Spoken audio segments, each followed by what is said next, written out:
नमस्कार, मैं मनीषा राघव। आप देख रहे हैं डेली 24 भारत। खबरों की शुरुआत करते हैं।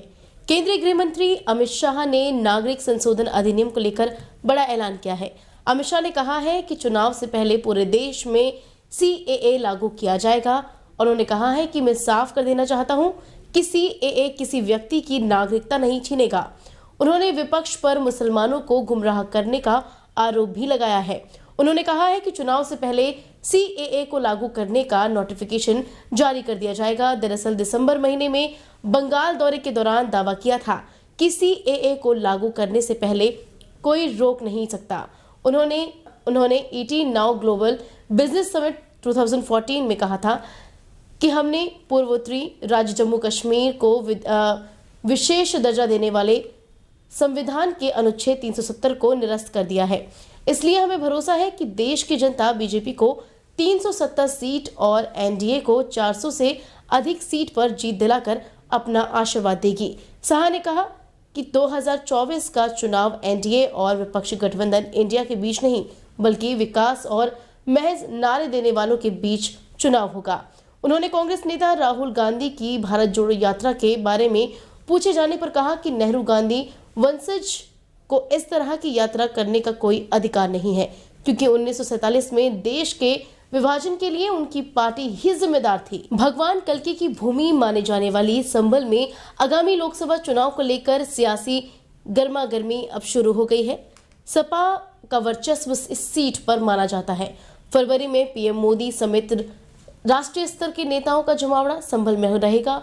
सपा की आपसी खींचतान, पीएम मोदी के आने की तैयारी और इस दौरान राहुल गांधी की भारत जोड़ो यात्रा के पहुंचने की संभावना को लेकर सियासी बाजार में हलचल है।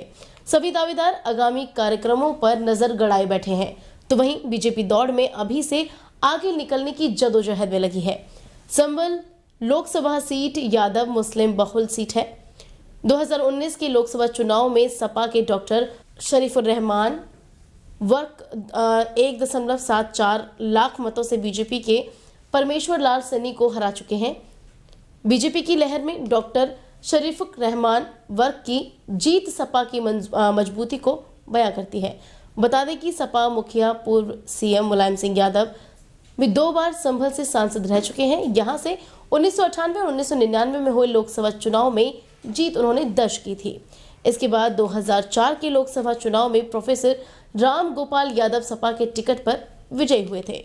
राज्यसभा में भारत रत्न से सम्मानित हस्तियों के सम्मान की चर्चा हो रही थी। इस बीच जब चौधरी चरण सिंह का जिक्र आया तो जयंत चौधरी बोलने के लिए खड़े हुए और विपक्ष के नेताओं ने हंगामा शुरू कर दिया। विपक्ष के हंगामे पर केंद्रीय मंत्री पुरुषोत्तम रुपाला नाराज हो गए। उन्होंने कहा कि कांग्रेस को चिताते हुए इस देश में किसानों की आवाज रोकने वाला कोई पैदा नहीं हुआ है। दरअसल जयंत चौधरी ने राज्यसभा में बोलते हुए ये कहा था, तो कांग्रेस सदस्य ने इस पर आपत्ति जताई और विपक्ष के नेता मल्लिकार्जुन खड़गे ने जानना चाहा कि किस नियम के तहत रालोद नेता को बोलने की अनुमति दी गई है। हमें भी अनुमति दीजिए। इसके बाद सदन में जमकर हंगामा शुरू हो गया। ऑनरेबल मेंबर्स,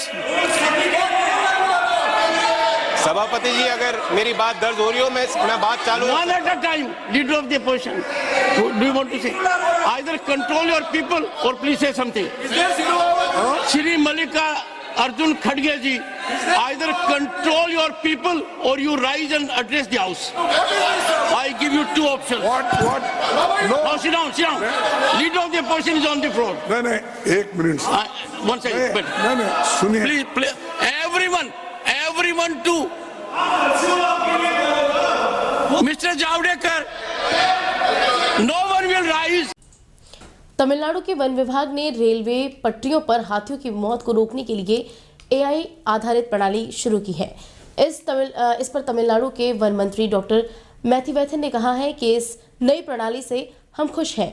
ये एक ऐसी प्रणाली है जहां आर्टिफिशियल इंटेलिजेंस को शामिल किया गया है। उन्होंने बताया कि लंबे समय से वे हाथियों को बचाने के लिए उपाय कर रहे थे। ये तकनीक ऐसी है जैसे कि आपके पास कोयम्बटूर डिवीजन में 2 रेलवे ट्रैक हैं।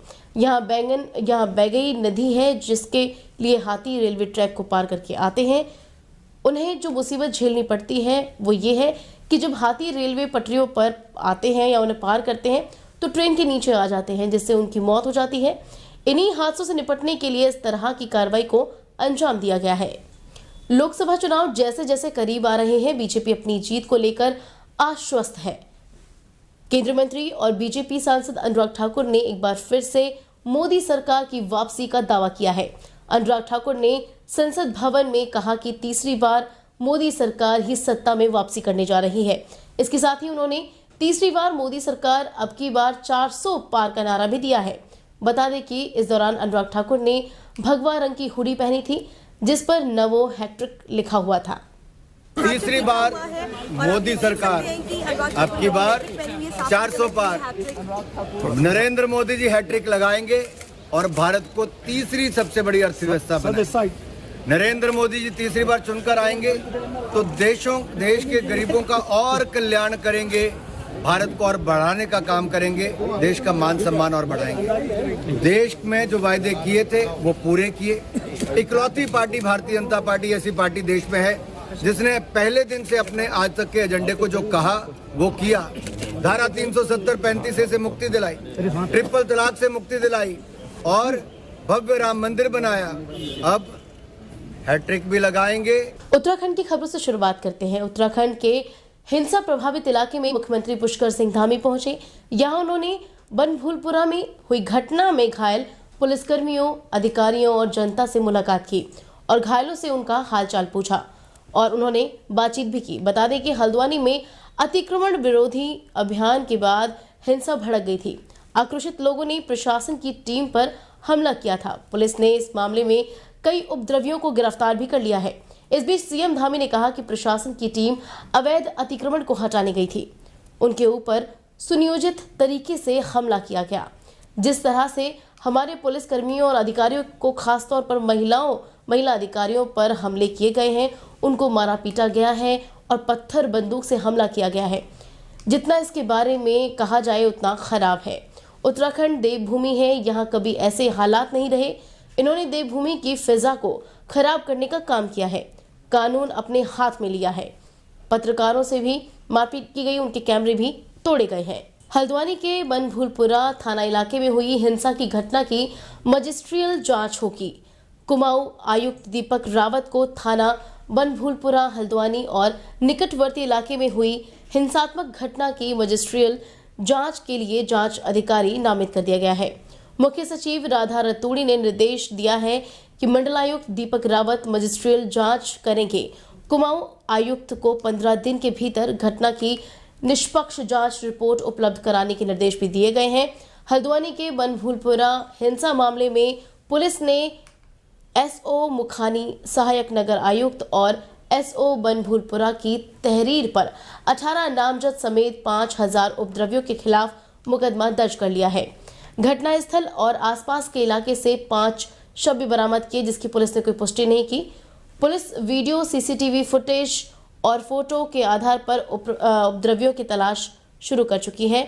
इन सब पर कड़ी कार्रवाई की जाएगी। डीजीसी अनुभव कुमार ने भी कहा है कि उपद्रवियों की जो दशा है उसको बख्शा नहीं जाएगा।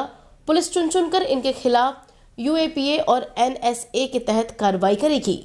उत्तराखंड के मुख्यमंत्री पुष्कर सिंह धामी ने मातृशक्ति को समर्पित दीदी भूले हाथ लगाल उत्तराखंड अमृतकल कार्यक्रम में शिरकत की।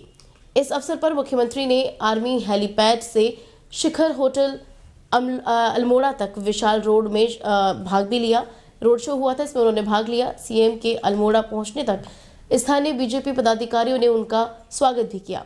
इस रोड शो के दौरान हजारों की संख्या में अल्मोड़ा की जनता ने जय श्री राम के जयकारों के साथ पुष्प वर्षा कर मुख्यमंत्री का भव्य स्वागत भी किया। इस बीच कार्यक्रम को संबोधित करते हुए उन्हें कई महिलाओं को सम्मानित भी किया। प्रदेश के मुख्य सेवक के रूप में सांस्कृतिक नगरी अल्मोड़ा की ऐतिहासिक भूमि में आकर जहां एक और मैं स्वयं को गौरवान्वित महसूस कर रहा हूं, वहीं आप सब माताओं बहनों का ये प्रेम देखकर भाव विभोर भी हो रहा हूं कि हमारी माताएं बहनें किस प्रकार से आज अपने पैरों पर खड़ा होने के लिए कितनी तेजी से आगे बढ़ रही हैं।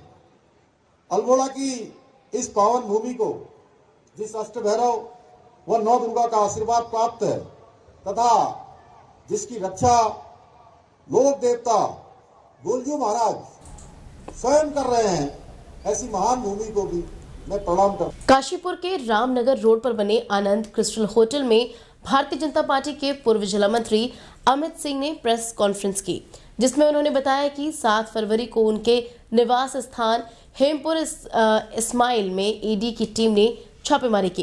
कार्रवाई के बाद एक खोखा 32 बोर और 7 जिंदा कारतूस 32 बोर बरामद कर संबंधित धाराओं में उनके खिलाफ केस दर्ज कर दिया था और उन्हें जेल भी भेजा गया। उन्होंने कहा, जो मेरे ऊपर आरोप लगाए हैं वो निराधार हैं, बिल्कुल गलत है, और जो कारतूस दिखाए गए थे इन सब के बारे में तो उन्हें खुद भी जानकारी नहीं थी। और उन्होंने कहा है कि कोर्ट द्वारा जमानत मंजूर कर इस मामले की जांच के आदेश भी उन्होंने लिए हैं, वो इस मामले पर जांच करवाएंगे।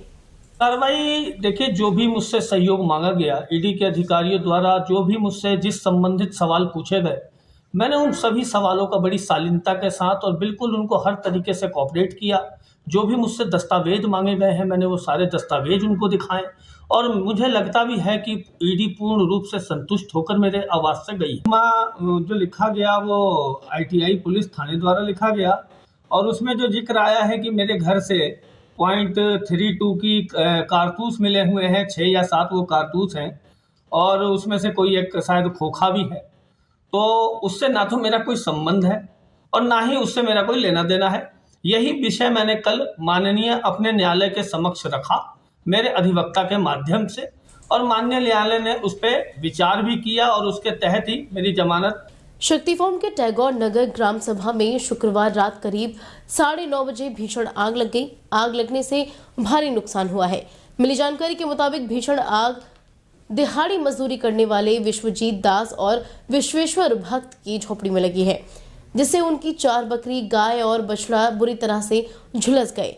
भीषण हादसे में झोपड़ी में रखे तमाम दस्तावेज जैसे राशन कार्ड, आधार कार्ड, स्कूली दस्तावेज के साथ में राशन और कपड़े भी जलकर खाक हो गए। इस मामले की सूचना पर मौके पर पहुंची पुलिस ने मुकदमा दर्ज कर जांच शुरू कर दी है और साथ ही आग लगने के कारणों की भी जांच की जा रही है। वहीं राजस्व विभाग 9:15 बजे के टाइम पे इनके घर में कोई शॉर्ट सर्किट हुआ, बिजली के तार की वजह से कोई चिंगारी लगी।